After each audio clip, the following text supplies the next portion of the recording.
તમામ પેટ્રોલ પંપને 24 કલાકમાંથી 10 કલાક બંધ રાખવાનો આદેશ છે। પેટ્રોલ ડીઝલ કે ઈંધણને લઈને તંગીની વાતો આવી રહી હોય એવા સમયે જો આવા સમાચાર આવે એટલે ગુજરાત માટે આ ખૂબ રાહતના સમાચાર છે કે આ પ્રકારના કોઈ અહેવાલ ગુજરાતમાં નથી। પેટ્રોલ ડીઝલ અંગે આજના સૌથી મોટા સમાચાર। ઉત્તર પ્રદેશમાં પેટ્રોલ પંપ માટે લવાયેલા નિર્ણયની હવે ફરી ચારેકોર ચર્ચાઓ શરૂ થઈ છે। ઉત્તર પ્રદેશમાં પેટ્રોલ પંપ 10 કલાક માટે બંધ રાખવાના પણ आदेश जाहिर करवामां आव्या। कार ने 15 થી 20 लीटर અને बाइक ने 3 लीटर ज पेट्रोल आपवानो यूपी में आदेश करवामां आव्यो छे। हजू सुधी तमे अमारी चेनल ने सब्सक्राइब नहीं करी तो अत्यारे ज न्यूज़रूम गुजरात ने सब्सक्राइब करो, फेसबुक और इंस्टाग्राम पर फॉलो करो।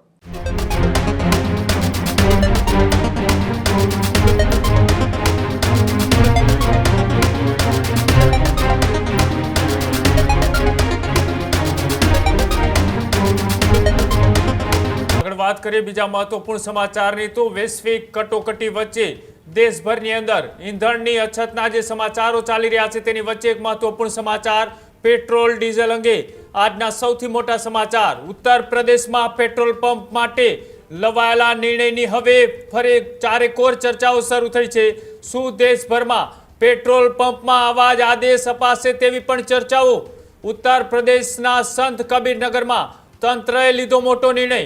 उत्तर प्रदेश में पेट्रोल पंप 10 कलाक माटे बंद राखवाना पण आदेश जाहिर करवामां आव्या। पुरवठा विभागना चोंकावनारा आदेशथी सोशियल मीडिया में भारे चर्चाओ चाली रही छे। ट्रक, ट्रेक्टर, कार अने बाइक में ईंधण आपवानी पण मर्यादा नक्की करवामां आवी छे। ट्रक, बस में 30 થી 40 लीटर सुधी डीजल आपवाना आदेश आपवामां आव्या छे तो ट्रेक्टर ने पण 30 लीटर सुधीनी ज डीजल आपवा माटेनी छूट करवामां आवी छे। कार ने 15 થી 20 लीटर અને बाइक ने 3 लीटर ज पेट्रोल आपवानो यूपी में आदेश करवामां आव्यो छे।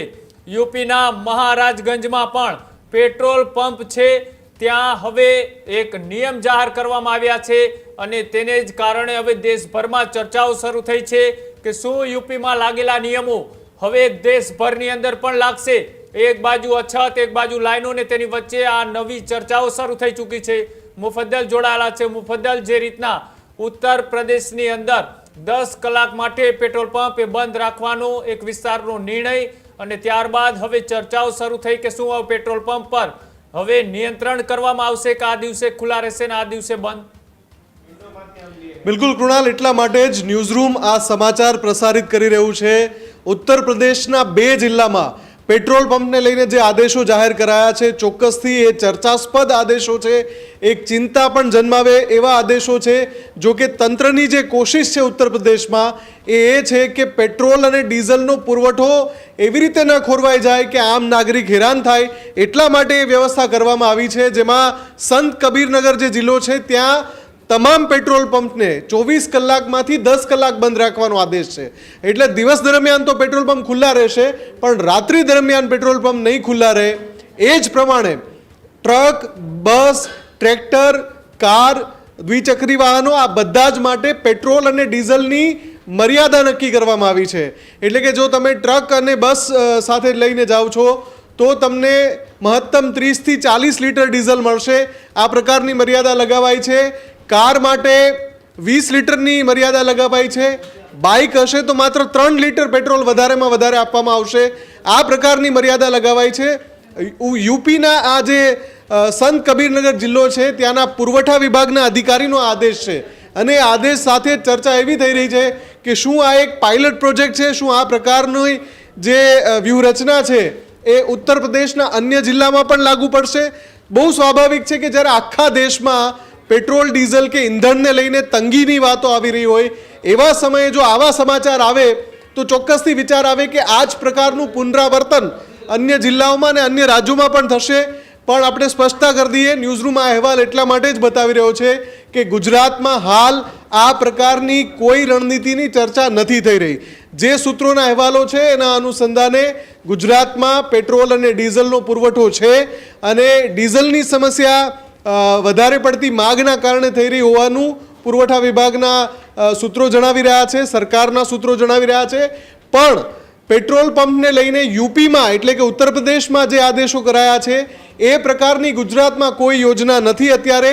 અને કોશિશ એ થઈ રહી છે કે જ્યાં પણ ડીઝલનો જથ્થો નથી મળી રહ્યો ત્યાંથી ડેટા મંગાવીને ત્યાં પુરવઠો અપડેટ કરવાની પણ વાત છે. ખુદ જીતુ વાઘાણીએ પણ કહ્યું કે આ પ્રકારનું મોનિટરિંગ થઈ રહ્યું છે કે ક્યાં માગ અચાનક વધી ગઈ છે, જેટલું ડીઝલ રોજિંદુ વેચાતું હતું એના કરતાં અચાનક માગ ક્યાં વધી ગઈ છે અને ત્યાં શું થઈ શકે જેથી પુરવઠો પૂર્વવત થઈ શકે, તમામને પેટ્રોલ કે ડીઝલ જેટલું જોઈતું હોય એટલું મળી શકે.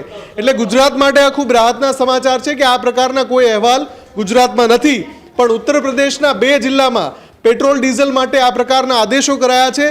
એ આપણે દેશની રીતે જોઈએ તો ચિંતાજનક ચોક્કસથી છે કે પુરવઠા વિભાગના અધિકારી એવો આદેશ કરે કે ભાઈ 10 કલાક તમારે પુરવઠો પેટ્રોલ પંપ બંધ રાખવાનું છે, 11 કલાક પેટ્રોલ પંપ બંધ રાખવાનું છે અને તમામ પેટ્રોલ પંપને આદેશ છે. એની સાથે સાથે લીટરની મર્યાદા પણ નક્કી કરે કે આ પ્રકારનું વાહન હોય તો આટલા લીટર જ ઈંધણ આપવાનું, આ પ્રકારનું વાહન હોય તો આટલા લીટર જ ઈંધણ આપવાનું. ખેડૂતો માટે પણ ત્યાં આ બંને જિલ્લામાં ડીઝલની જે માત્રા છે એની મર્યાદા નક્કી કરી દેવાય છે. એટલે અત્યારે સોશિયલ મીડિયા ઉપર પણ ચર્ચા થઈ રહી છે કે શું આવું અન્ય રાજ્યોમાં પણ થશે, કેમ કે સમસ્યા જો હોય તો તમામ રાજ્યોને નડે, માત્ર યુપીને ન નડે.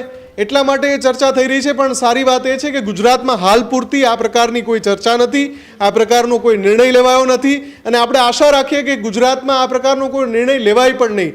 જેને જેટલું પેટ્રોલ જોઈએ, જેને જેટલું ડીઝલ જોઈએ એ મળી જાય અને સૌને પુરવઠો મળે, કોઈ બાકી ના રહી જાય, એ પ્રકારની વ્યવસ્થા ગોઠવાય. સરકારને પણ અપીલ છે કે એ પ્રકારની વ્યવસ્થા સરકાર તાકીદે ગોઠવે અને જે લોકો વચેટિયાઓ અથવા સંગ્રહખોરો આમાં સક્રિય થયા હોય તો નાગરિકો સાથે આવીને એને ખુલ્લા પાડે. કૃણાલ.